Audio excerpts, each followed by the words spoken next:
Hello, everyone. Paolo here again. And first of all, I want to greet everyone a happy Easter. And as usual, I'm going to do a recording. And book of choice for today, or this week's book of choice, is Speak to Sell by Dan Kennedy.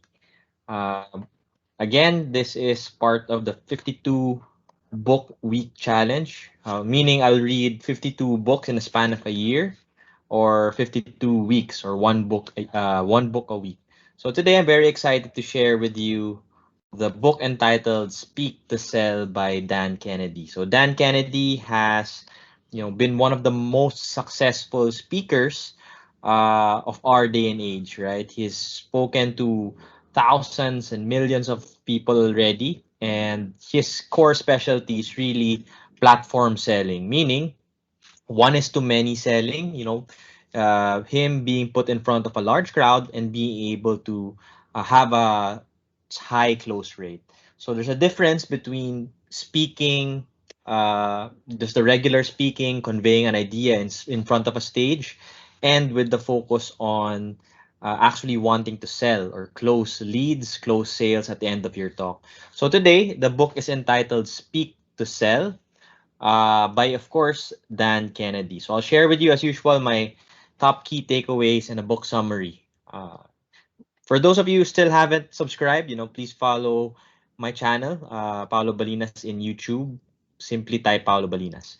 With that, let's jump right to it. So there are five key takeaways that I'd want to highlight again in this book, and we'll start first with the first one, which is how to manufacture speaking authority. So the common question is, can you actually manufacture your authority whenever you talk to stage in a stage, right? So there's many ways of doing it.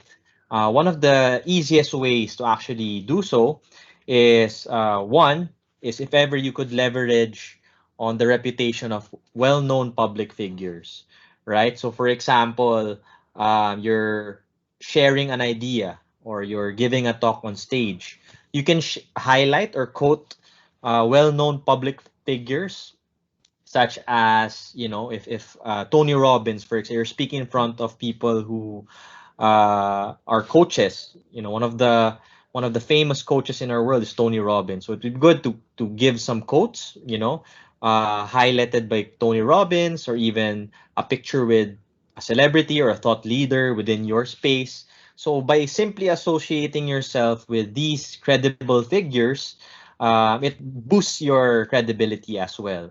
So the second one is emphasize your past speaking engagements, or if ever you were featured in magazines or news articles, it would be good to add to your credibility by highlighting this. So one of the examples are, if you appeared in a news article, appeared in XYZ show, right? Interviewed by famous celebrity or whatever, appeared with, for example, if you're in a group, if you're in a seminar with a lot of famous speakers, you could also highlight that you spoke at the same event with so and so figure.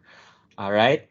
So even if you didn't have any of those speaking engagement yet, you could highlight, the percentage of people who liked your talk. This would give them a better understanding that, okay, this guy must be good if 92% of his past seminar attendees love this talk, right? So again, it's emphasizing perhaps your previous speaking engagements and the success of that. So the last one is writing a book to speak about. So basically, there's a bias towards speakers who are authors of a book, right? The main reason is because we're biased towards people who have a book because it automatically, we assume that that person is a subject matter expert on that specific topic that you're speaking about. So the great thing about today's world and age, right? Anybody can basically publish a book.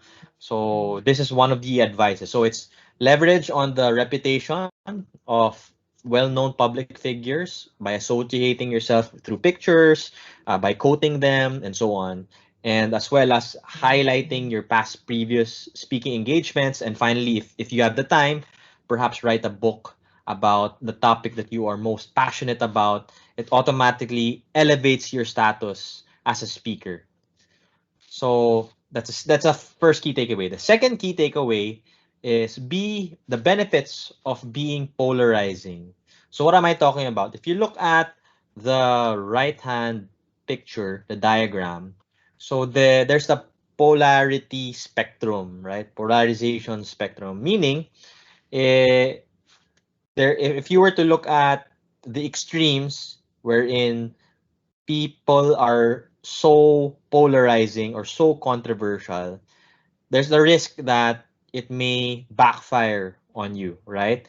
And being in the middle or too safe is quite neutral and boring, hence nobody would want to talk about you, right? So the concept is be polarizing enough, but not too extreme that you alienate so much people or you offend so much people.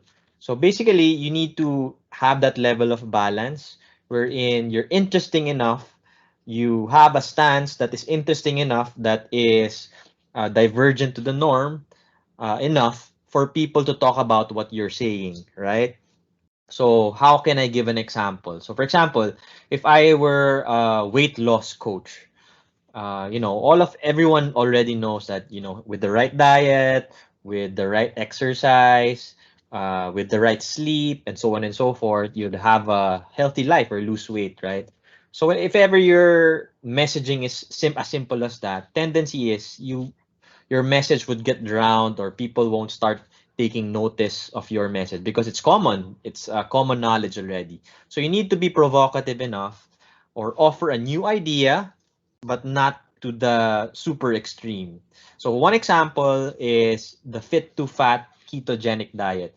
So for those of you who don't know this, there was this guy, I keep forgetting his name, Dave something, if I'm not mistaken, wherein he used to be a fitness coach, right? He has a great physique, muscles built, very great physique. However, a lot of his clients, maybe they couldn't relate to what he was saying because you're built with a great body and so on and so forth, right? So what he decided to do is within a span of X number of months, he destroy this diet, meaning he really deliberately ate fast food, to gain weight, gain belly fat, and so on and so forth. And then within a span of X number of weeks again, he lost all of this weight and shredded himself back to his old original body of having a muscular build, abs, and so on and so forth, using this ketogenic diet.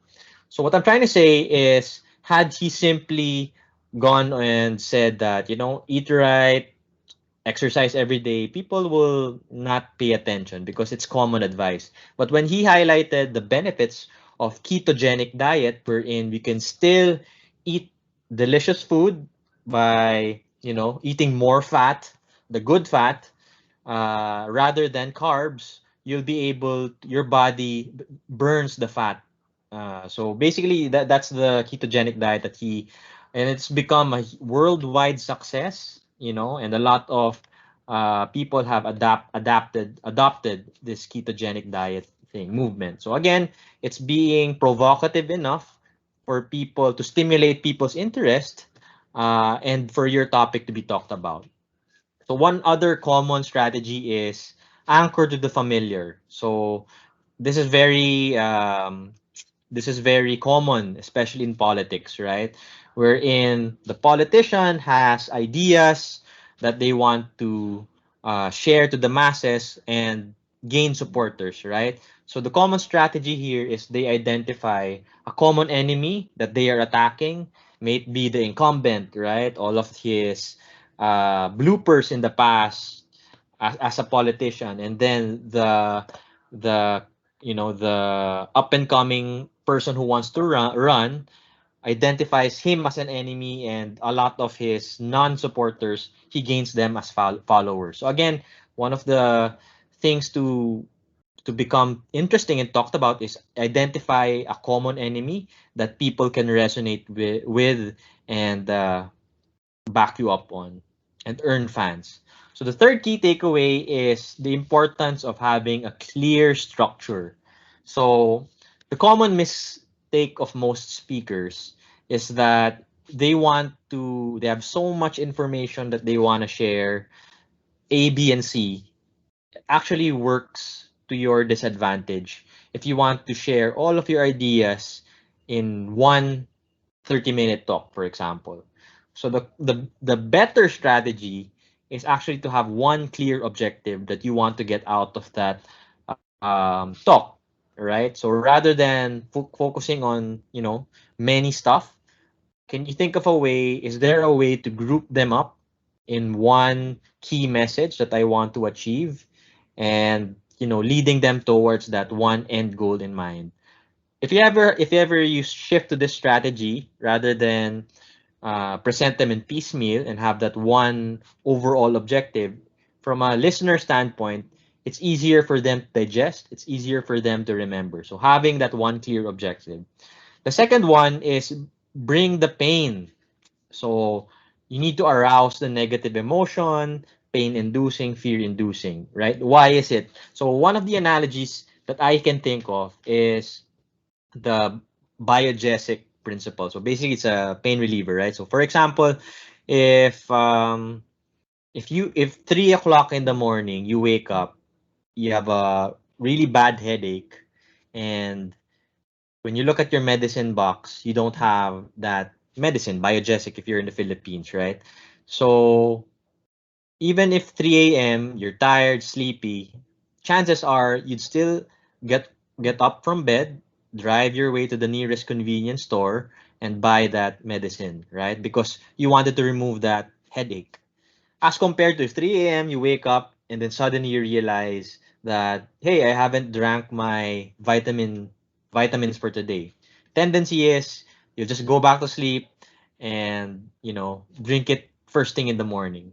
The difference is because people are biased towards action if ever they feel pain, if ever they feel a negative emotion, right? So whenever you talk in front of a person, in front of a crowd, rather than focus on the benefits, focusing on the pain that they are undergoing, the the challenges that they are undergoing is more effective versus simply highlighting the benefits and what they can get out of it, right?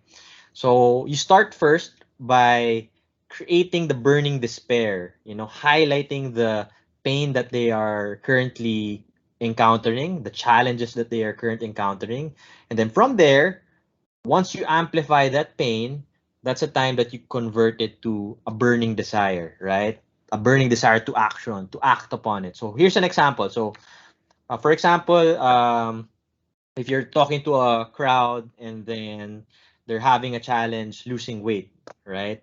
So you could start perhaps by highlighting, have you always are you the person who tries to cut weight with a diet, strictly no carbs, tries to work out every so often? You tend to lose pounds, but eventually gain them up after so on and so forth, right? And second thing is you highlight it's not your fault. There are a lot of people that encounter the same challenges that you are encountering. And lastly is I'm here as an expert to show you that there is a better way of doing it, right? So you highlight the pain basically of starving yourself, cutting on carbs, but still getting not getting the results you want, and then slowly showing them that there is a better way and you are the expert who can help them do it. Again, so it's having that clear objective in mind that you want to achieve rather than have multiple ideas you want to convey in a talk. Highlight only one and detail the steps that they can do to help achieve that objective that you want. So again, the importance of a clear structure. The fourth one is the structure of a call to action that increases sales. So I've been speaking for a lot of years already due to my profession. And one of the um, mistakes that I personally experienced is I gave a lot of I spent 30 minutes talking about the benefits and so on and so forth, but without a clear call to action, the entire talk of mine would not really convert to sales, right? So again, there's a difference between speaking just for the sake of speaking, and there's a style of speaking wherein you want to make them act after. Maybe to purchase, maybe to subscribe, maybe to sign up for something. So again, it's two different things. So the first one is you need to have a bridge, right? So for example, you start by highlighting first, again, through the pain, right? The challenges that they may encountered. Are you a person having weight loss problems, right? Don't worry, you're not the only one.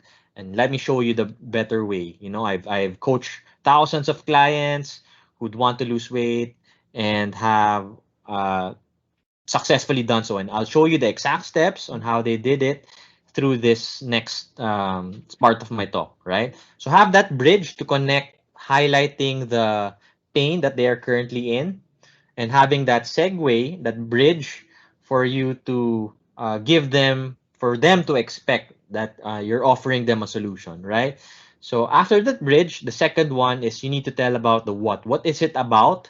What is the feature? So for example, if you have this weight loss plan, right, you need to highlight what it is, what are the features, how is it different from all the other weight coaches out there.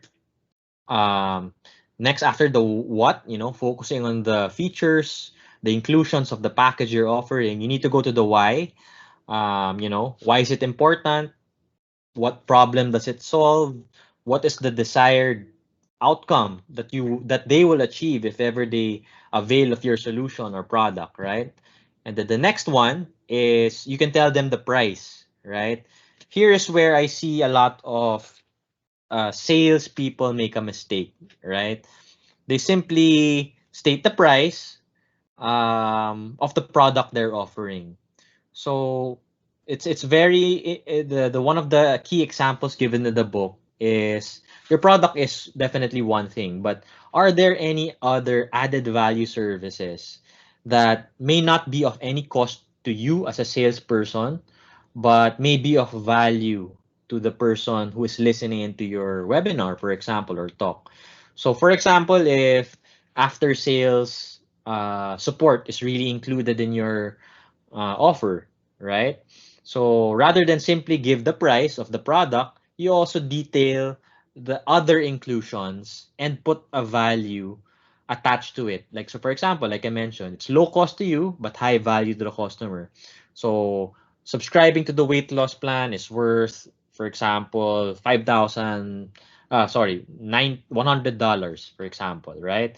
And then you also highlight all the other, think in your head, what are the other added value services that you can add on top of that is low or zero cost to you, that is of high value to the customer. So you can add after sales support, but not just the word, you need to also add the value of that, right? So if a person were to do it on their own, create their own meal plan and so on and so forth, it would cost them this much, right? But if they subscribe to you, you get it for free, but the value is X amount, right? So breaking down the different components of your offer would have a tremendous impact to the bottom line or to your sales conversion numbers. The next one is guarantee. So it's quite intimidating if ever you guarantee, for example, a 30-day money back guarantee. But studies show that if you offer a guarantee, risk-free guarantee, may it be in a form of returns, may it be in a form of free shipping, and so on and so forth, studies show that sales actually increase. So including a guarantee um, is one of the strategies for you to increase your sales, right? Mainly because is as human beings, we are uh, risk risk averse by nature, meaning we tend to be we tend to forego opportunities because of the over analysis of the risks. By removing the risk involved of purchasing your product, subscribing to your uh, solution, this removes that risk from them and increases the chances of them taking action and buying your solution. The next one is instruction. So this is where a lot of salespeople are missing out as well, which I also just found out now, is you built a compelling offer, you strengthened the reason for them to buy, you gave them a guarantee, but without a clear step-by-step process on you articulating what they need to do, uh, they may not take action, right? So one of the suggestions in the book is you need to explicitly break down what they need to do step by step to get your product. So one example is if you're speaking in a live seminar or in a virtual seminar, the simple tweak of having, breaking them down, go to xyz.com, sign up for the free plus shipping offer, for example, and to claim your free trial, register your customer information, and click the submit button. So having that detailed breakdown can increase your chances of closing the sale. If you were to do it in a live seminar, you could, you know, instruct everyone to go at the back of the room, sign up a sheet, and then submit it to the sales representative in attendance, right? So this breaking down of steps that they need to do increases the chances of them visualizing in their mind how they can get a hold of your product. And the benefit of this is if you're doing it whether online or offline, face to face, when they see other people, you know, going to the registration site or signing up online, the tendency is we have that herd, what do you call that? Uh, we tend to follow the social, due to social dynamics, we tend to follow what our peers are doing. So because of the other people are doing it, you're also pushed to actually follow suit, right? So again, this is one sales strategy to help people take action right then and there. By seeing other people sign up, they also have that subconsciously they have that pressure to sign up as well. And the last one is you need to implement a sense of scarcity. So by human nature, if it's readily available, unlimited, tendency is we tend to defer the purchase. We tend to think about it next time and so on, which eventually they don't, right? So you need to induce a sense of scarcity to increase sales. So for example, if you're to think of shoes, right? You were to compare what's a good shoe brand? So Yeezy, right? Yeezy shoes of Kanye West, right? So there's a huge. It's one of the it's a huge success globally, mainly because whenever they produce a Yeezy shoe, they only produce a limited amount of shoes. Because of this scarcity, people want to get their hands on it right away. Compared to a shoe, a regular Nike shoe that's readily available in store, um, tendency is there's no compelling reason for them to buy now. So again, by simply tweaking your messaging that supplies offer is only good until supplies last, or we're only opening up 100 slots for the first people to sign up, this um, makes people want to take action now and do it on the spot, right? So from bridge, telling them what it is, why is it important, their price, breaking down the value, giving a risk-free guarantee, breaking down the instruction and implementing a sense of scarcity. This is a structure of a good calls to action that can actually increase sales. So the last key takeaway is practice like a comedian.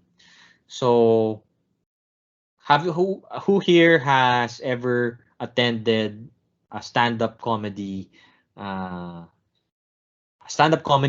right? If you're to notice, they're very hilarious. They're very good in delivering their lines. But I attended a few stand-up comedy nights wherein, it was back-to-back sessions. I noticed that they tend to say the same jokes, yeah, a few changes here and there, uh, every night, right?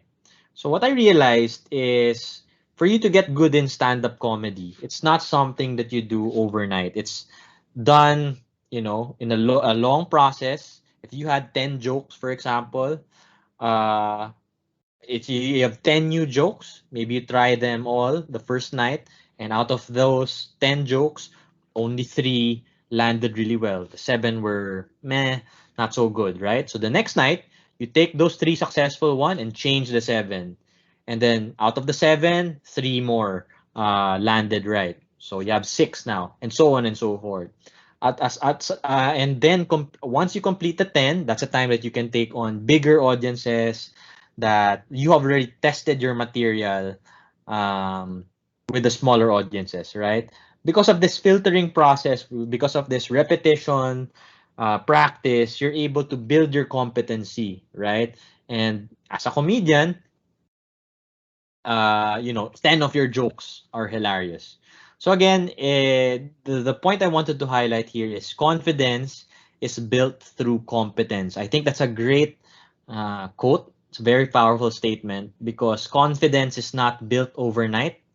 Again, it's built through repetition, built through practice, and eventually, without you noticing, you become good at your craft. So repetition is the key to mastery, and practice, practice, practice.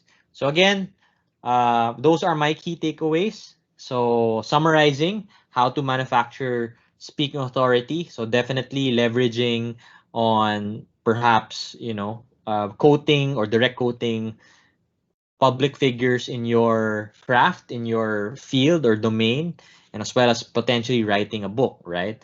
Second is benefits of being polarizing. So again, being provocative enough or interesting enough for people to talk about you, but not be too polarizing that you offend too much people, right? So just enough of polarity for you to spark interest of people to talk about what you're saying. The third one is importance of a clear structure. Again, it's very important to have that clear one message in mind, rather than bombard your audience with multiple ideas. Focus on that one key idea you want to convey. You want them to take away from your talk, and your uh, your success would increase tenfold. The fourth one is structure of a call to action that increases sale. So again, there's a detailed breakdown which I walked you through earlier, from having that bridge from highlighting the pain that they're currently in, all the way to uh, breaking down the step-by-step process for them to avail of your product and implementing a sense of scarcity. The last one is practice like a comedian. So again, uh, confidence is built through competence. So through repetition, through practice, you'll build your credibility, you'll build your confidence in your craft. So again, there's no better way to build that muscle, build that strength, by giving it a shot and iterating and editing as you go along. So again, those are my key takeaways from Speak to Sell.